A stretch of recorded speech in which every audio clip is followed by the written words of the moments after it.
It's great to have a partner like that to help us put on the seminar series, and we hope that continues into the future.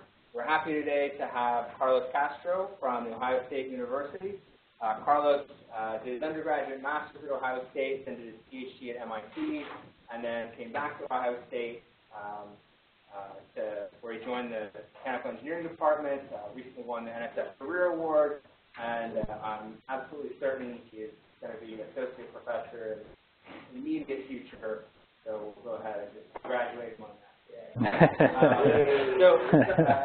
I'm certainly excited about what he's doing. I think it certainly fits into the mission of ISR, even though it's not classical systems. We're talking about nanoscale, system-level design, thinking about how DNA bases come together to form a more complex system, how you can make it move, how you can make it assemble, fall apart, actuate, and act like a larger scale machine. Think about all those forces. So I'm really excited to see this.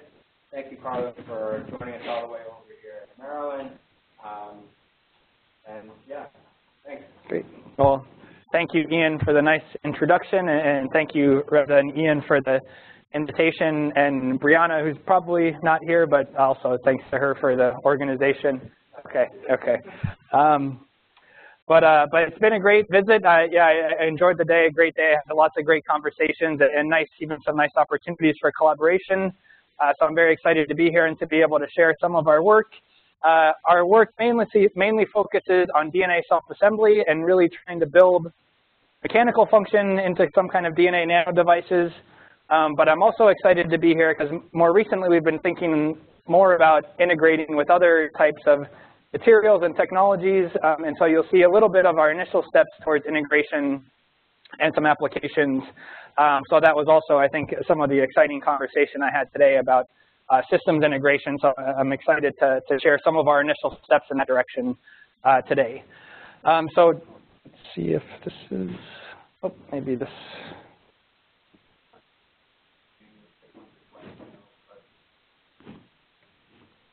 Oops. Yeah. Oh, seems like things might have froze up here. Always joy. Yeah.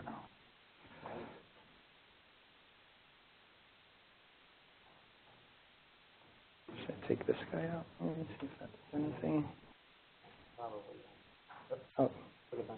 Okay. That's just my clicker. Yeah. Let's see if it'll work now. Okay.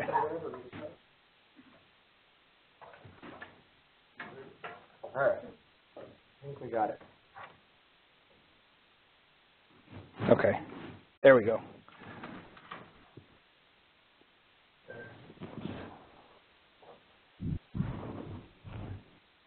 All right. I think we're back in business. So this slide is kind of this is sort of a higher level overview of kind of what I like to think my lab, that sort of fits the three different areas that we're working in. Where we've made most of our impact so far is what I think of as DNA-based nanomechanical design. And that's where we're trying to build in some kind of mechanical function, right? So things like 1D, 2D, or 3D motion into these little DNA nanostructures, maybe conformational dynamics, a certain mechanical response, maybe a certain mechanical stiffness. And we're also working on methods to control. So that's one of the places where we're doing some integration with different materials and different systems. So that was some of the very interesting conversations that I had today. We've been working recently also on fabrication. So in some of our initial steps towards translation, it became readily apparent that we need to build things cheaper and faster and at larger scales. So we've been working on that problem as well. And we have some initial, I think, exciting applications, mainly focused on measurement devices, some kind of manipulation, right, where we might be manipulating interactions between molecules or maybe between cells, and some work in drug delivery as well. So more specifically, this is kind of what I'll talk about today. I'll give you an introduction to DNA origami. We think a lot about the design, so I think I'm going to go through some basics of how we do our design, just to give you some better context. And then I'll tell you about a lot of the work that we've been doing so far, building mechanical function into these nano devices. And then I'll tell you a few of the different projects that we have, or recent projects that we have going on to integrate with magnetic micromanipulation to control these devices. some work we're doing on functionalizing cell surfaces and why that is interesting to us, and then an example of a measurement device where we're probing the stability of nucleosome structures, which is a protein DNA complex. So just to start with, kind of the first question I like to address is, why are we using DNA to build stuff, right? Building stuff is not probably the function that you would think of when you think about DNA as a material, right? The inherent biological function of DNA is really to store and encode information. And it turns out many people in the DNA nanotechnology community are also trying to engineer that function. There's a big field of DNA computing that's exploiting this information storage capability and information sort of passing capabilities of DNA. This started back in the 90s, and it's a vibrant part of the DNA nanotechnology community today. But that's not really what we work on. What we work on is on the structural side, but it turns out some of the things that make DNA nice to store information also give it some favorable qualities to serve as a construction material, right? And the primary one is that the rules that govern self-assembly of DNA are pretty simple, right? Even if you haven't taken a biology course in a while, you might remember, right, that DNA is composed of two strands, right? They wind around each other in this double helix nature, right? And the rules that govern that self-assembly are, there are 4 different nucleotide building blocks, right? And they bind together with pretty simple rules that an A base or an A nucleotide binds to a T base, right? So A binds to T and G binds to C. Right? And to a first order, that's basically what we need to know, and that's what governs the self-assembly of these 2 strands. Right? So the fact that those rules are pretty simple makes it a nice system for programming self-assembly, right? Because we don't have lots of different components to worry about, and we don't have lots of different types of interactions to worry about to a first approximation. It's well defined, right, because it's a very important biological system, right? People have been studying this for many, many years. Right? So we know exactly what's the diameter, what's the twist, what's the pitch, what are the physical properties, generally speaking. And the last parameter that actually we leverage quite a bit is that DNA is flexible, right? In terms of biopolymers, you don't generally think of DNA as a structural biopolymer. It's pretty flexible or reasonably flexible, and we actually exploit that a lot in designing dynamic structures, but it turns out we can actually bundle lots of DNA together to make stiff components as well. So on the flexibility aspect, we have a big range of properties to work with, and I'll get back to that a little bit more later.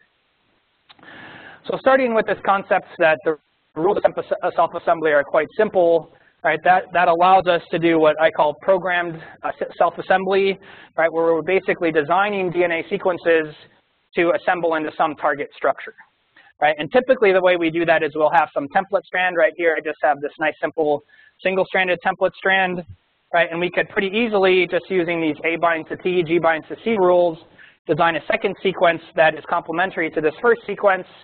Right, if we now mix these guys together, put them in the right solution conditions, we should be able to get this nice DNA double helix.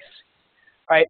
We're interested in building things that are significantly more complicated than this, right? But we sort of now take this basic idea and build that into do what's referred to as scaffolded DNA origami.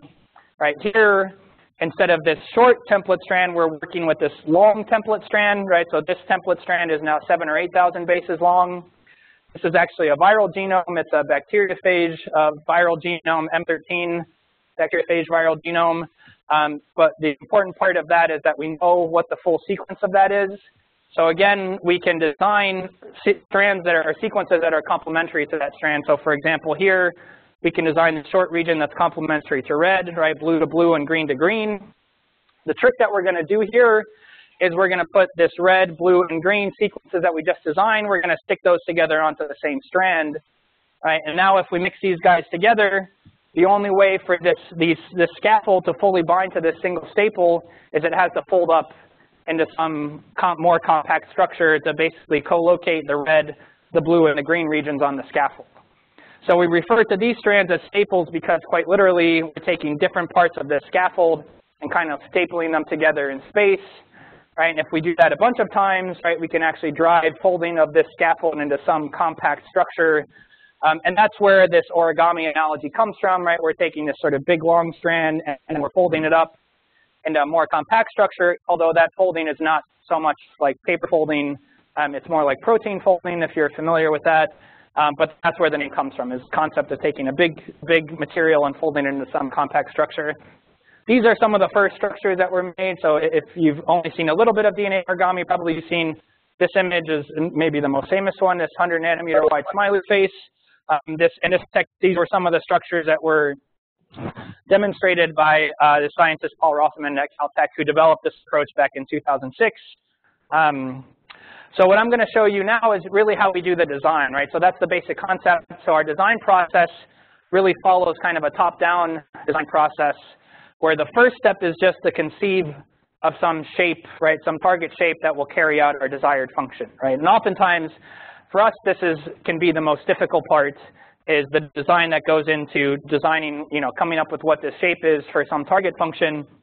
But once we have some target function, right, now I'm going to use a simple example of a rectangular plate. All right, the next step of our design process is to take this shape and approximate it out of cylinders. Right, and these cylinders are actually representing double-stranded DNA helices. For this flat plate, right, I can approximate that rectangle by just lining a bunch of cylinders next to each other. I could control, for example, the width by how many cylinders or helices I place next to each other. I could control the length by how many base pairs I put in each helix. I can control the height, right, by stacking these guys on top of each other.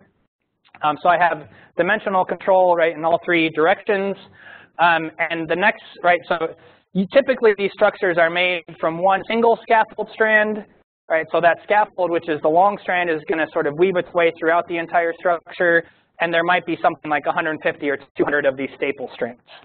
All right, so once we've laid out our cylinder geometry, right, this can also sometimes be a challenging part of the design process, as we take this scaffold strand, which is a circular template, right, and we kind of weave that through the structure.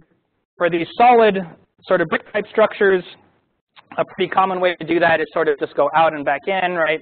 Weave your way down one side and then come back up the other side, right, and close the loop, right? So we end where we started.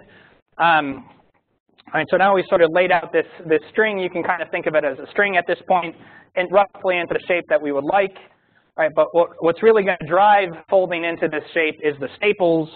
All right, so the next step of the design process is to take our staple strands and put those into the structure.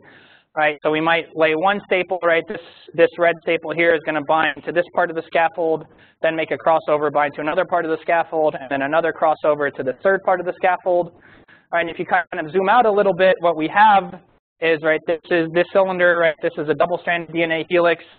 There's a couple of breaks, right, along one of the strands, along the length of that helix. Right, that's not a big problem.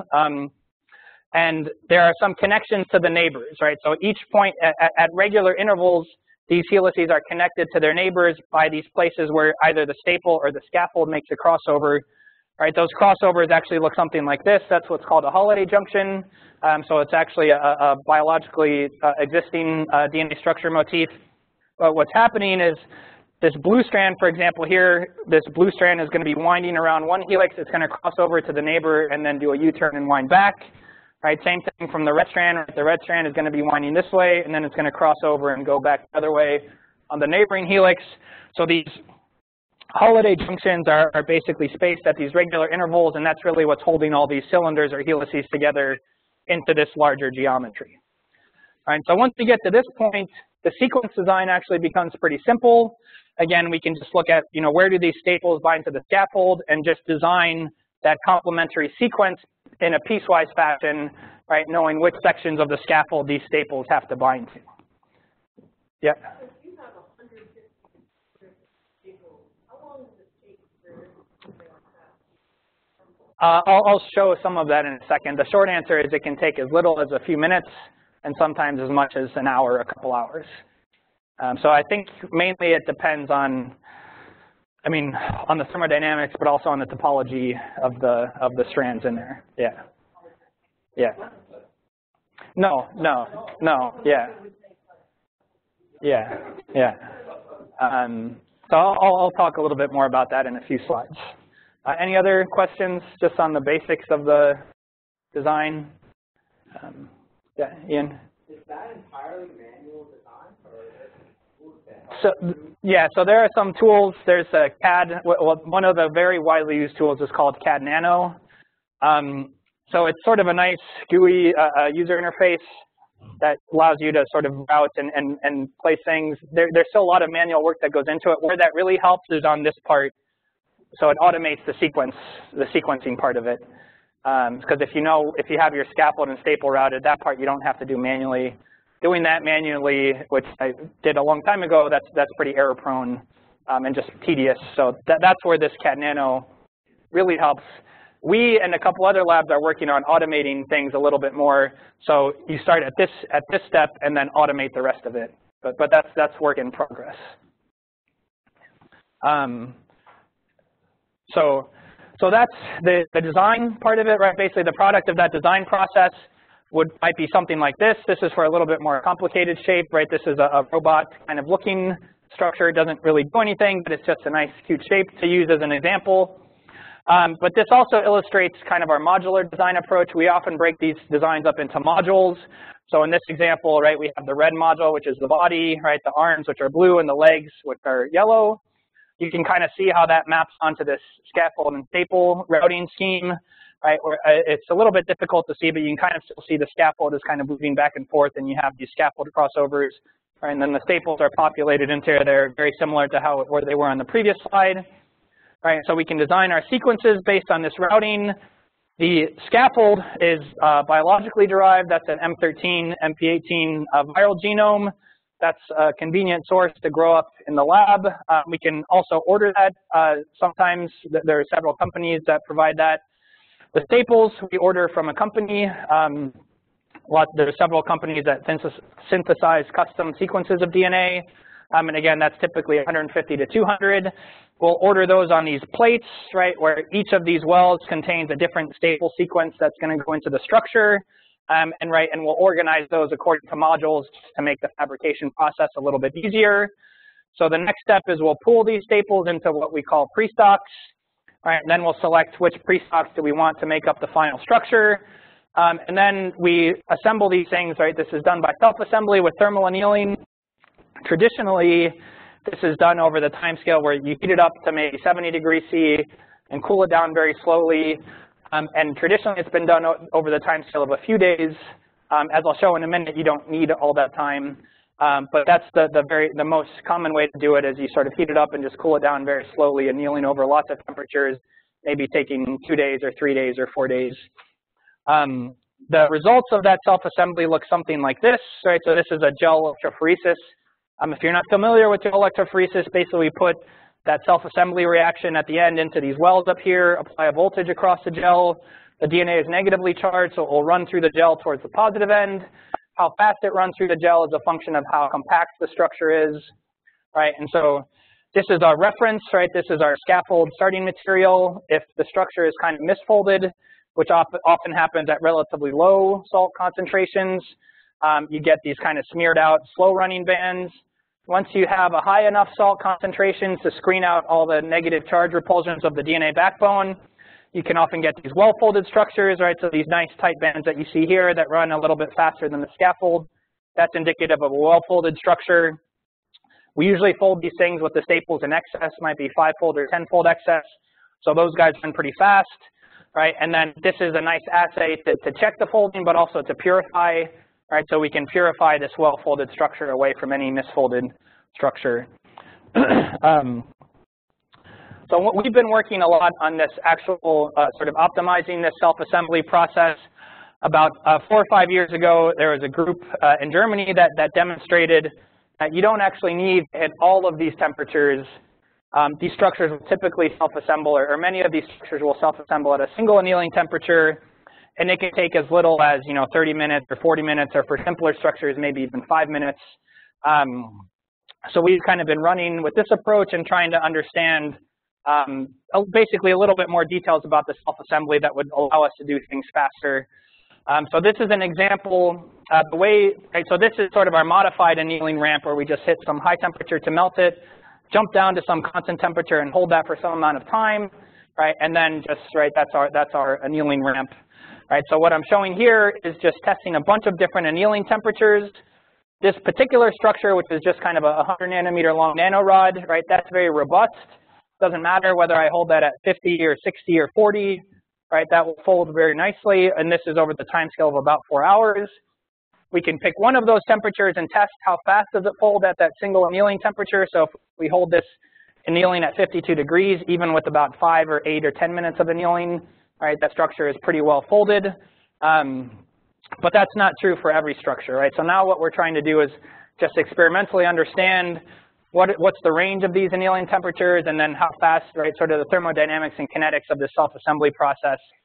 All right, so we've tested a bunch of different structures, right, and some structures, again, this nanorod or this flat rectangle, are very robust, so anywhere from 40 to 60 degrees, which is a typical test range, they'll self-assemble pretty well. Some structures are much more sensitive. All right, so something that's not apparently that structurally that much more complex in this structure is a lot more sensitive, so we have to hold it anywhere between about 48 and 52 degrees to get reasonable folding. What I'm showing here is just for a bunch of different structures. The color code is fabrication yield, right? So for simple structures, we get close to 100%. For some other structures that maybe are not even structurally that complex, right, we get less yield, and over a smaller window of temperatures, we're sort of just initially digging into that process now and trying to understand a little bit better how do we design things that are more robust to folding, fold faster, and those kinds of things.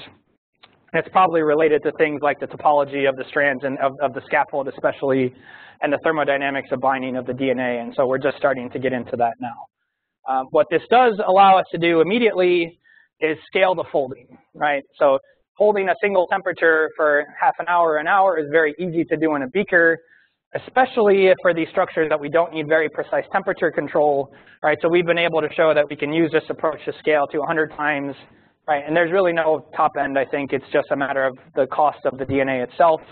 But this constant temperature folding is easy to scale. So we can get similar folding qualities at 100-fold scales, or probably higher than that. The other thing that we've been interested in is now seeing how low tech can we go with this, right? Can we make this something that we could even translate into an undergraduate lab, or maybe a high school lab even, or demos that we can translate into different classrooms. So we've been able to show that we can fold DNA origami structures using lab burners, right, where we heat one up a little bit more to melt it, and then we sort of either turn down the burner or raise the beaker up a little bit to lower the temperature, and we can, it's not too hard in this setup to hold something between 40 and 60 degrees for an hour. So this is another thing that we're interested in, is developing these low-tech methods that we could translate into a classroom. Right, yeah. yeah.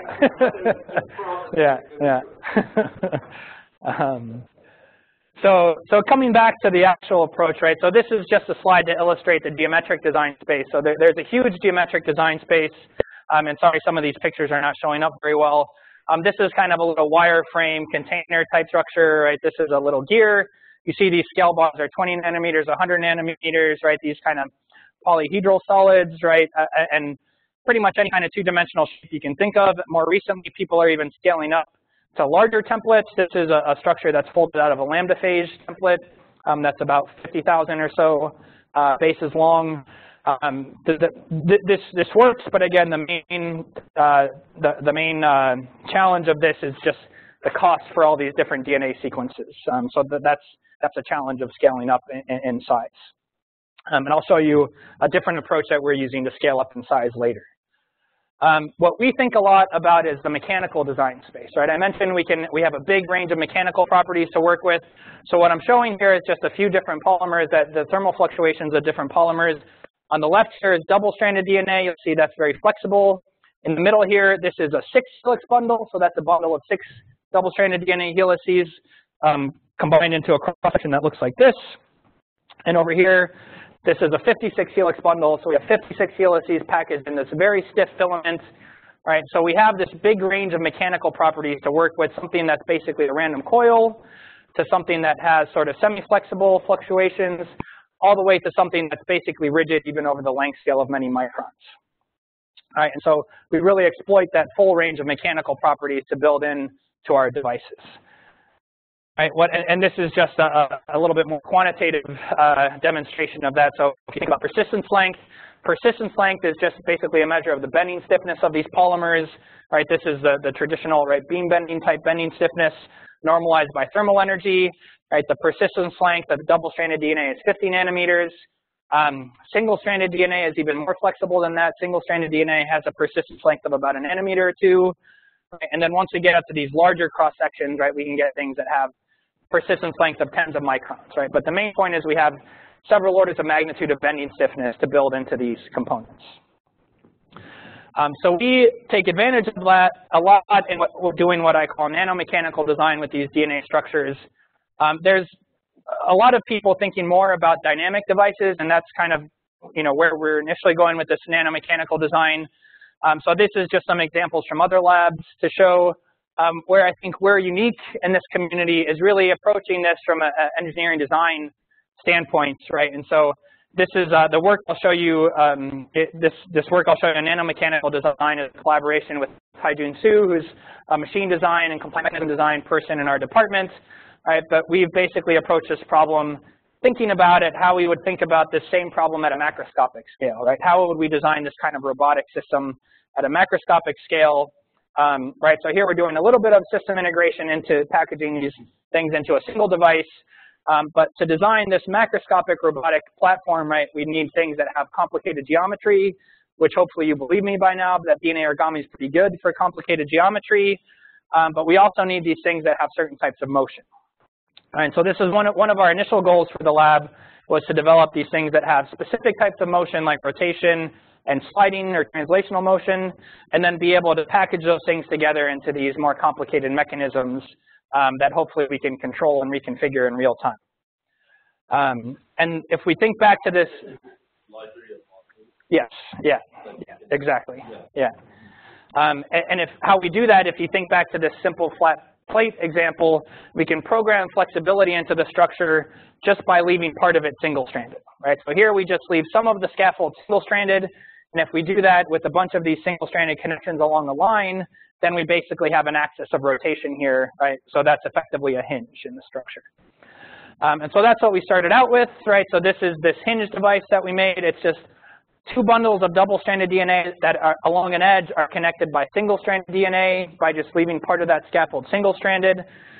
These are TM images. What you can see here is, right, we image these things statically by depositing them on a surface and doing this negative stain transmission electron microscopy. So we can't image the motion in real time, but what we see is that these things show up in lots of different conformations, right, which indicate to us that, right, they have some kind of motion, some kind of flexibility. And these movies that I'll show you, it's just stitching together a bunch of those static snapshots. So it's not real motion, but we just use it to illustrate, you know, what's the range of motion of this hinge. And we do more careful analysis on the conformational distributions, and we can back out mechanical properties, and we've demonstrated that we can tune the stiffness and range of motion and flexibility and those kinds of things. I won't go into the details of that today, but that's all in this paper from a couple years ago if you're interested in. We've also demonstrated the ability to make linear motion. Here we have this hollow tube that's folded around a track, right? And again, these black squiggly lines are single-stranded DNA connections. All right, so here again we see a bunch of different conformations, right? And this tube can sort of slide back and forth linearly on this inner track. All right, so we have our two sort of fundamental types of motion, rotation and translation. And we were also able to show that we can integrate those into a mechanism, right? So here we have this crank slider that has 3 hinges, right? The rotation of these 3 hinges is coupled to the sliding motion of this tube on this track, right? You can see here that that looks pretty good, right? It folds pretty well. And a little bit more careful analysis shows, right, this thing also follows pretty well the motion path we would expect just for a rigid body mechanism, right, where we're relating the rotation of this back hinge here to the sliding of this, the translation over here, right? And that basically follows the motion path we would expect with some fluctuation about there, right? Which again is not unexpected. But we were pretty excited that because this kind of fundamentally proved our idea that we could think about designing these nanomachines the same way we might think about designing a macroscopic machine, at least in terms of designing the motion, right? 2-dimensional or 3-dimensional motion. And I'd like to point out this is actually the same mechanism that's in some steam engines, right, to translate the moving of the piston to the rotation of the wheel. And we've designed other kinds of interesting little mechanisms. So this is what's called a Bennett linkage up here. All right, so that actually has a 3-dimensional motion path. Down here, it's a little bit difficult to see the image, but this is a scissor linkage, right? This is the same concept as a scissor lift, right, that has this kind of expanded motion. One of the things we're interested in now is taking these mechanical devices and putting them into these arrays, right, 1-dimensional or 2-dimensional arrays. to get, again, these sort of microscale systems that have very large and radical shape changes, right? And for example, in this system, you can get, 3 or 4 orders of magnitude, a factor of 3 or 4 changes in size, right? And even larger orders of magnitude changes in volume. So this is some of the things we're initially starting on now with these little devices. Yeah. To make sure I understand the videos that you're showing, they are actually put a bunch of these TEM them, collect. They're all static at that time. Yes. It's not like you take a TEM, wait a while. No. Yeah. It's all the devices. Yes. Yeah. So there's lots of different devices that go into this one movie, all at static snapshots that happen to be in different conformations. Right. Yeah. So you could end up with a thing where they all have to be closed. I mean, it depends on the structure, but we can actuate it into that state. So that's what I'm showing here, actually. So here we have the initial state, right, where these things are just, randomly fluctuating along this 3D motion path. One of the methods that we use to control these devices is we can put single-stranded DNA that sticks out of the structure, right, and then we can introduce a set of strands, these green strands here that might bind partially to this strand on the blue arm and then partially to this strand on the red arm, right, and that just can kind of zipper things into a closed state, right. That turns out that takes a time scale of about a minute, and we can flip from this freely fluctuating state into the closed state. We can, and we show this, we can assemble it directly into this closed state if we want to for whatever reason, and then we can compete that strand off, right? So here we have this orange strand that binds to the green strand with high affinity, right? So we can compete that off and basically do the reverse process of that actuation. The way we measure the time scale is through this fluorescence quenching assay. So we have fluorophores on a couple arms and quenchers on the other arms at corresponding locations that those co-localize when it closes. So you see as it closes, we get quenching of the fluorescence, and then as it opens, we get unquenching of the fluorescence. And again, the time constants for those are about a minute, right? So full actuation on the time scale of a few minutes.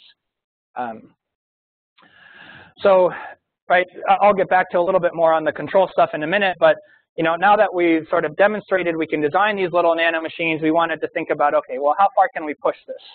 Right, so what's the state of the art in some macroscopic mechanical design systems? Right, and you may know that lots of people in macroscopic materials and mechanical design are starting to think about paper origami as inspiration for these systems with large shape changes. Right, these are a couple examples. This is over on the left here. This is a deployable satellite that was designed by a group at BYU. And this is an inflatable wheel that was designed by a group at Seoul National University, inspired by these paper origami design motifs.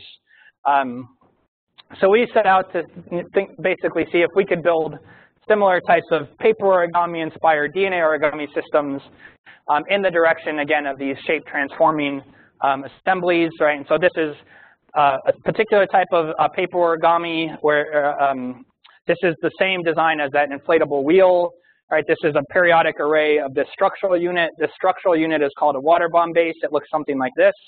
Right, and it opens and closes like you can see in this solid model movie here, right? But it's this shape. It has a bunch of different possible states, right? So this is the flat state, right? These hinges along the diagonal fold down into the page. The red dashed line along the horizontal folds up, right? And then you can get this flat state, these two triangle states, a rectangle state. This is what we call an intermediate state, and over here is a fully compact state. You can see that in this kind of thick panel version of the structure, and then this is our cylinder sort of DNA origami version of the structure. And to go a little bit more into the design here, each of these panels, this is what the cross-section looks like. So it's actually sort of 2 layers of double-stranded DNA. So we want to be able to design hinges that fold up. So if we want hinges that fold up, we can put the single-stranded DNA connections on the top layer here. If we want hinges that fold down, we can put those single-stranded DNA connections on the bottom layer. Right, so that allows us to have hinges that fold up, or hinges that fold down. All right, so these are basically 6 panels that all have the same cross-section where we can put hinges that either fold up, and those are actually at the horizontal, or hinges that fold down, and those are along the 2 diagonals. All right, so we made this guy, right, and we were excited to see this kind of exhibits, at least to some degree, the different conformations we expect. Right, this is just on the baseline structure. We see some flat structures here, right? We see a lot of structures that are in this intermediate state, right? That's sort of the, on average, the equilibrium position. We see a couple structures that go into this triangular state and a couple that go into this rectangular state, right? So at least we can see from an initial folding this has, right, is able to adopt all these different conformations that we would expect.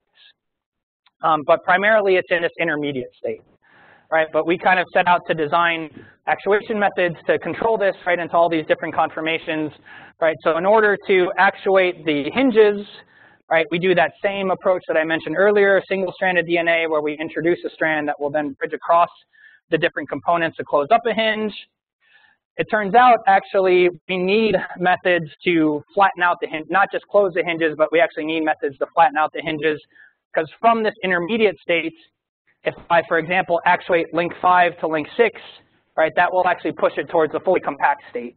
All right, so we actually need to go from this intermediate state into the flat state and then actuate, for example, into the rectangular state. All right, so we also design mechanisms to flatten out these hinges, right, either on the diagonals or the wastes. That's done by what's called base stacking interactions that can be modulated by salt by ion concentrations in solution. So we can basically flatten these out on the waste by increasing the salt concentration. Or we introduce additional strands that will basically bridge across these to flatten those diagonal creases out.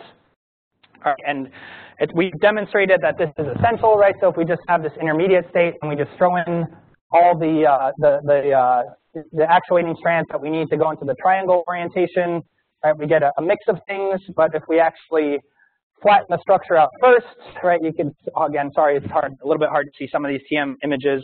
But you can kind of see over here, if you flatten those out first and then actuate, then we can get very good actuation efficiency, something like 80%. That's what the yellow bar is showing here.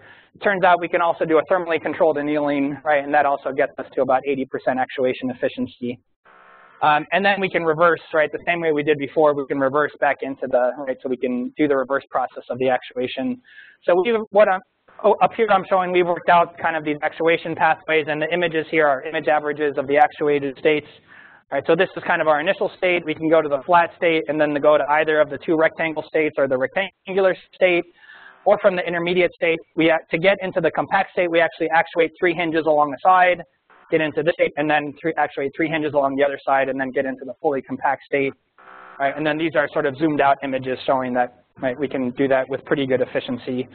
And what we're trying to do now is build those into arrays, right, so we can build up into these larger microscale systems that have these pretty radical and large-scale shape changes. These are some of our initial steps. We can get, sorry, again, here the TM images are not showing up great, but we can get these 1D arrays. We can even get these circular arrays, right, and then we can get these arrays that kind of have interesting bending capabilities. But this is something that we're working on currently, is now to improve that step of going into these larger arrays. So that's an overview of a lot of our work in the nanomechanical design space. All right, now I'm going to tell you a little bit about a different approach that we're using to control that requires integration into a larger system. So we're working with a group in physics, Professor Suryakumar's group. They've developed some nice platforms for magnetic manipulation using pretty low-tech methods. These are 4 permanent magnets and then a coil to induce sort of different patterns of local magnetic fields. And so you can see here they're able to use these systems to manipulate magnetic microparticles. This is a cell that they're moving around this magnetic pattern. So we'd like to be able to use this type of actuation to control our structures. But there's this sort of inherent difference in length scale, right? So you see these guys are sort of micron scale, and our nanomachines are maybe 50 nanometers big. So we're using a pretty simple approach. We just put these big lever arms onto there to bridge up a length scale, right? And then we can make these long, stiff mechanical levers and put a magnetic bead on this end, right? And now we can couple this motion, right, which can be precisely controlled, of this microbead, right, and get, you know, piconewton or many piconewton scale forces, right, and we can couple that directly to one of these nanomachines. Right, so these are the components for that, right? These are a couple of the prototype nanomachines that we have, right? We have this hinge, and we have what we call a rotor that has this base platform in this domain that can rotate relative to that base platform. Our lever is made by just taking this big cross section that has 56 helices in there and connecting that end to end using staples that bridge across right, from the right end of one structure to the left end of another structure. We can get these big, long filaments, right? These can be many microns in length, right? And these are basically just arrays, many tens of these individual origami structures. And because we have 56 helices in this pretty big cross-section, these things are very stiff, right? So you see these things are many microns and they're basically straight, right? And this is the same filament that I showed you that movie of earlier that even over the length scale of 5 microns is pretty rigid. And so we actually measured the persistence length of this guy, right, just looking at a conformational distribution. So we get a persistence length of about 22 microns, right, which means we should be able to pretty effectively couple motion over a micron scale.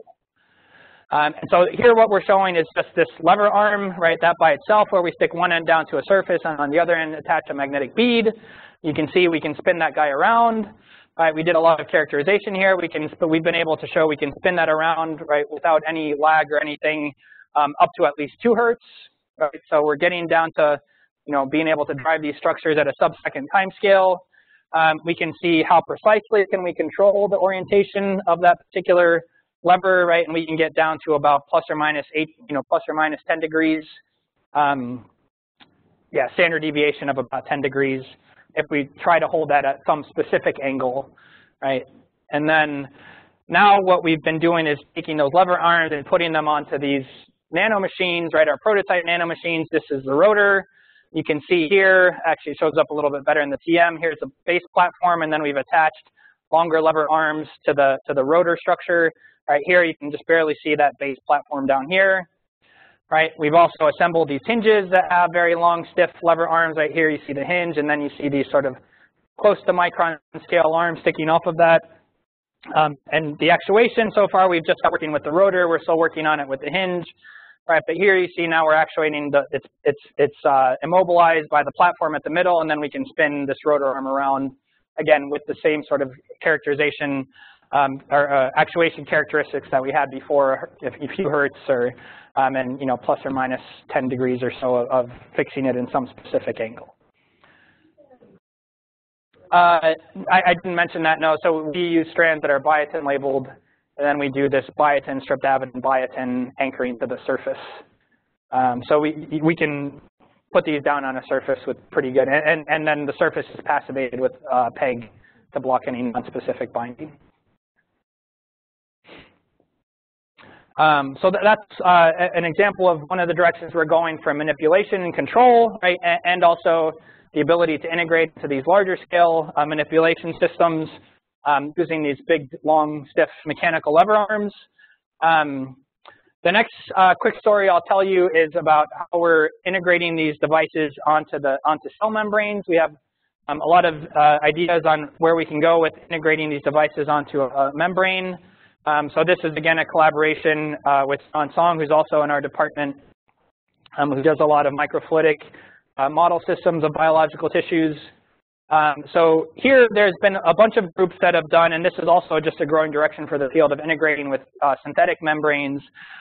No one before has demonstrated the ability to put these structures onto a living cell. So that's really where we started, is just how do we integrate these things onto a living cell. So we developed this relatively straightforward functionalization approach where here's our cell, right? The first thing we do is we have a cholesterol labeled strand of DNA. That cholesterol anchors into the membrane, just into the hydrophobic core of the membrane. And then we have this single-stranded DNA sticking out of the structure. We put now what we call this bridge oligo, right? That's basically an oligo that extends from the surface. So that allows us to have a single-stranded binding site that's extended away from the surface. That turns out to be critical because there's a lot of other stuff in the membrane. So it's hard to get this nanostructure very close to the membrane to bind to these single-stranded sites. But a single oligo, you can get in there. All right, and then we can attach, right now we're just using this simple platform structure, but we can attach that to the surface of the cell via these single-stranded anchoring sites. And we have these guys fluorescently labeled so we can detect the binding. This is a structure that we're working with here. We just first wanted to also show that these structures are stable in cell culture conditions. So at least for a couple hours, which is the time scale of our experiment, we're showing that these guys are stable in these different cell culture conditions for these different cell types. And actually, the fluorophore labeled oligo that's attached to the surface is also stable there for a couple hours in cell culture conditions. So here you see, we can see nicely that these guys label the surface. Over here, this is just a control where we actually block that DNA binding site with an additional oligo, right? So we're just blocking the binding site. We can see that it's specific to that binding site, and we can get pretty good labeling across these different cell types, right? These are adherent cells, suspension cells, right? So this is a pretty robust approach. And you can see here from confocal microscopy, this is a CH12, it's a B cell line. We get pretty good coverage around the surface of the cell. We're able to also then take these platforms or these DNA structures off the cell, right? So we have, if we leave some of this bridge oligo single-stranded, we can then compete off or basically peel those structures off the cell, right? So we have control over that device that's attached to the cell. We can also use that initial platform as an anchoring site, right? So if we put some additional single-stranded DNA binding sites, we can then stack another structure on top of there, right? We could bind lots of other things on top of here, so do some assembly actually at the surface of the cell.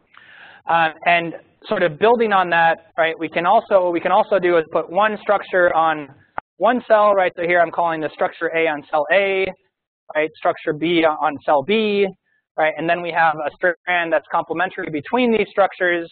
So now we can use these structures that are embedded on the surface of a cell to actually glue different cell types together.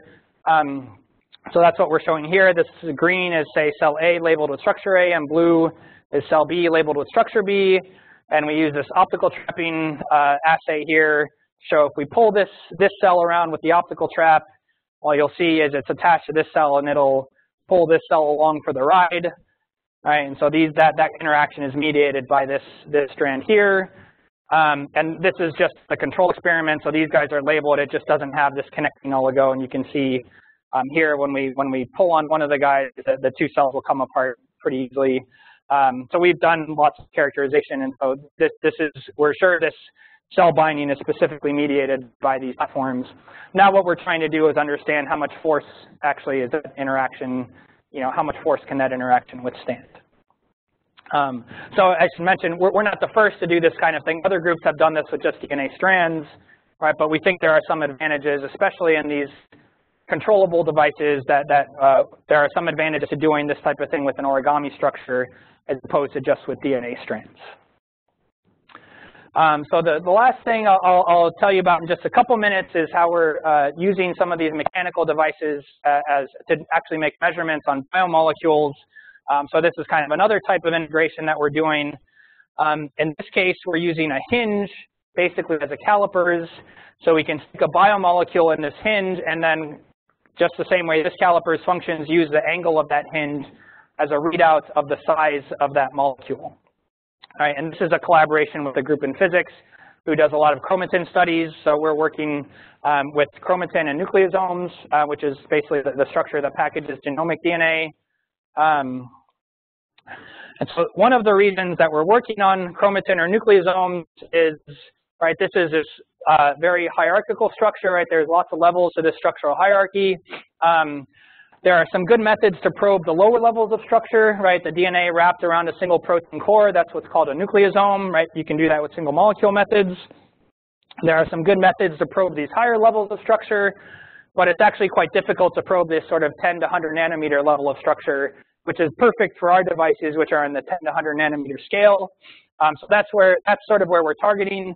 We started just as a simple first step doing a single nucleosome. All right, so here we have the hinge, and we developed this protocol to attach a nucleosome in between the arms of the caliper. Right, that's again by this biotin, streptavidin, biotin anchoring strategy. You can see nicely here in the TM images we have the nucleosome, and that's anchored by the two streptavidin molecules. Just as a simple proof of concept, we were able to show that we can measure different size constructs. Right, so here we have a nucleosome with different lengths of DNA extending from that construct. Right, and we correspondingly see for bigger constructs large angles of the hinge. We can say a little bit more about the structure just knowing the angle. Right, we're basically measuring end-to-end length, and there are only certain wrapped configurations of that molecule that are consistent with a certain end-to-end length. So we're digging a little bit more now into doing some modeling to understand what can we actually say about the wrapping and the wrapping energies of that nucleosome construct. And it turns out, these conformations that we think they're in are consistent with where those things show up on the TEM. What was maybe more exciting that we did in this paper that we published last year is we were able to actually measure a biological conformational change. So here we have what's called a recognition site for a transcription factor. That's just a protein that will bind to a specific sequence to DNA as part of the process of triggering gene expression.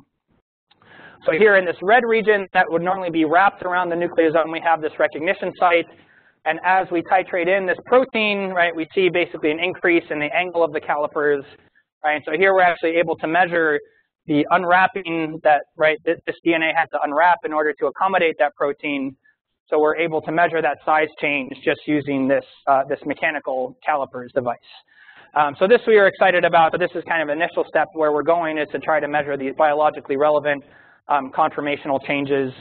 And we'd like to be able to do that in real time, right? So we also are working towards developing fluorescence readouts of these conformational changes. But here, what we're really interested in is these larger arrays. You can see here we've been able to integrate a 3-nucleosome array into these calipers, where we could take advantage of this calipers to sort of de-amplify these conformational changes down to some range where we can measure with, say, a fluorescence readout, which is those readouts work well in the 1 to 10 nanometer range. So that's, I'll stop there.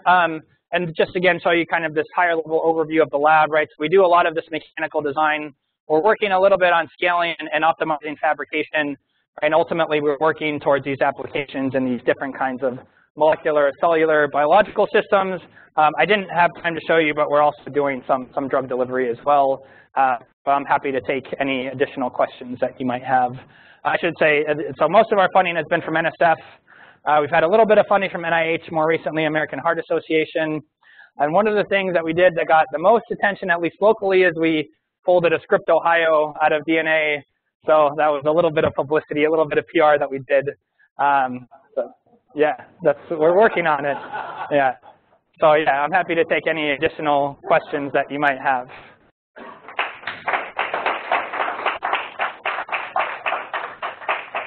All right, thank you. Questions, please. Can you tell us about your drug delivery? Sure. Yeah. So just quickly, so what we've initially done is we can package these chemotherapeutic drugs, these anthracycline drugs.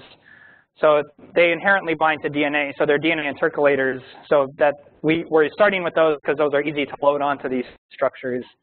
And what we initially showed, another group had shown this before us in a different type of cancer, but we were able to show in a leukemia cell line that when you deliver this drug via the DNA nanostructure, it's taken into the cell via a different mechanism.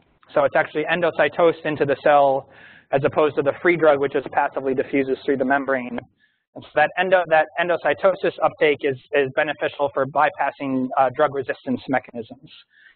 So what we've done so far is show in this cell line that delivering the drug via these nanostructures and that are taking up the endocytosis allows you to circumvent drug resistance. So in a drug resistant cell line, we can basically restore the function of the drug. Now what we're working on is doing targeting. So we've had some nice results on targeting recently to specific cell types. And we're just at the initial stages of understanding what do these DNA nanostructures do in a real in vivo system. So we recently put these into mice, and they tolerate them. There's no huge immune reactions, but we're at pretty early stages of that. But what we'd like to do is developing the targeting capabilities, but then also exploit some of these mechanically, these responsive and reconfiguring structures down the road. We'd like to build some of that function to do some more. We do a collaboration with a group in our cancer center. So we've done a little bit of it ourselves, but with a lot of help from technicians and postdocs in those groups. Yeah, so that's been kind of an interesting and fun experience. Yeah.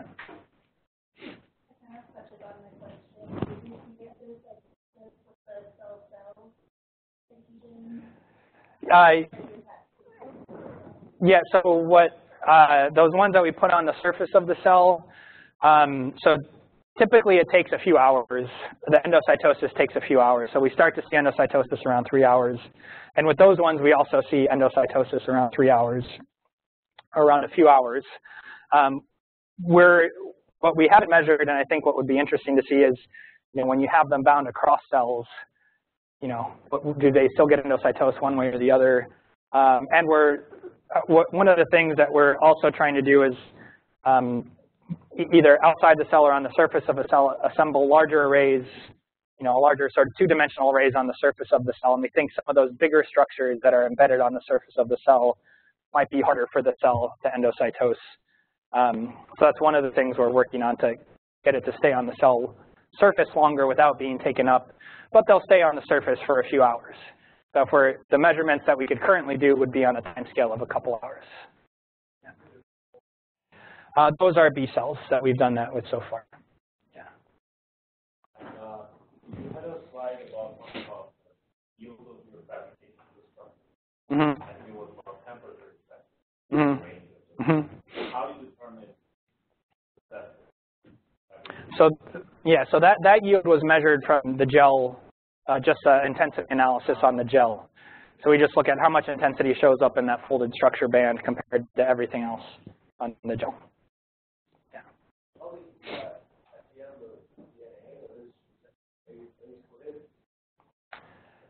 So yeah, so those are TM images, but we do negative stain TM, so they are coated with a stain. We use a urinal formate stain. Yeah. Yeah. So we talked about using your calipers to regulate instead of calipers. Yeah. No. Sure. Yeah. Yes. I think that would be really exciting, because we do know, actually, we know that these calipers are pulling a little bit, right? So they actually pre-open a little bit. So it's actually much easier for the transcription factor to bind to its site when it's inside the calipers, even to when it's just the nucleosome on its own. But we can also, of course, design actuation methods that we could actually open up the caliper. So yeah, that's something we're pretty interested in. Right. Right. Yeah. Yeah. Yeah. And we're hoping that even like within larger chromatin systems that we can grab onto arrays and, you know, open things up, you know, within intact chromatin potentially. But yeah, I think, yeah, that's something we're interested in the longer term. Yeah. Sure. Yeah.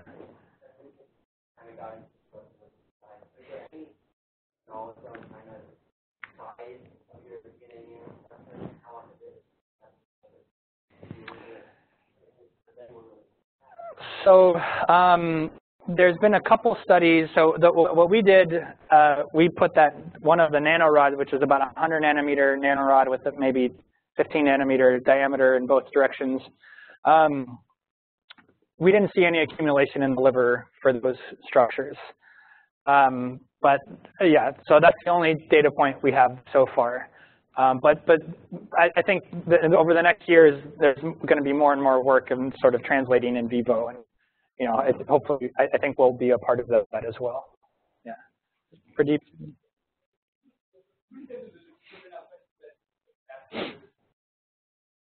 Okay, can you say that again?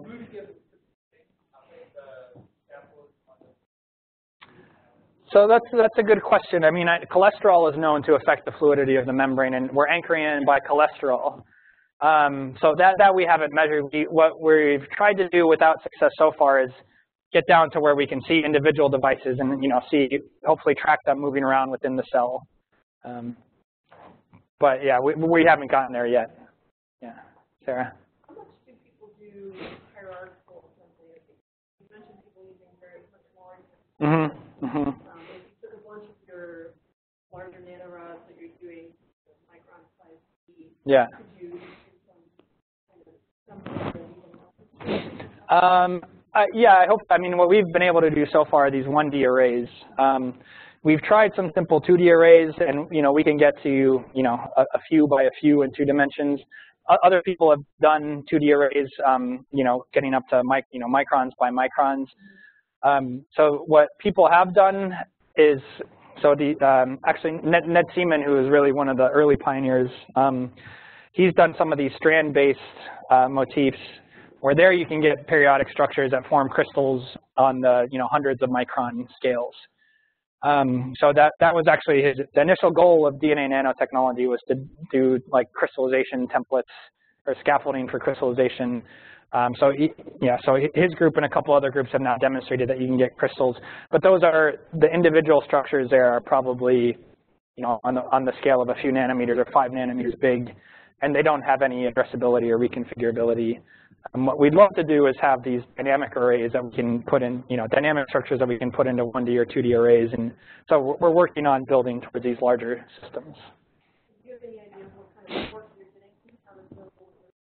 getting? So with that one, with the current fields that we're applying, we're getting so a few piconewtons of force, right, for a micron-sized bead. Yeah. Yeah, right, yeah. yeah. So, yeah.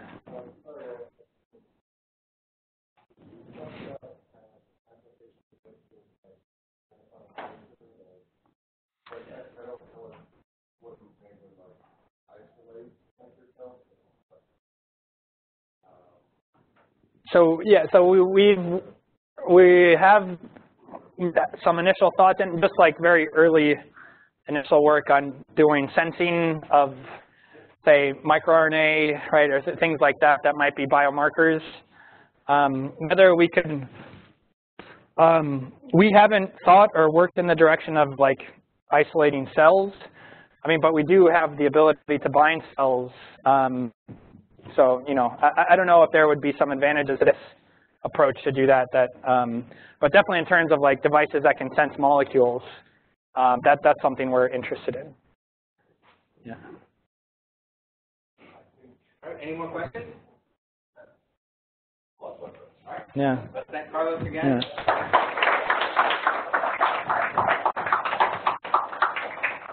Thank you.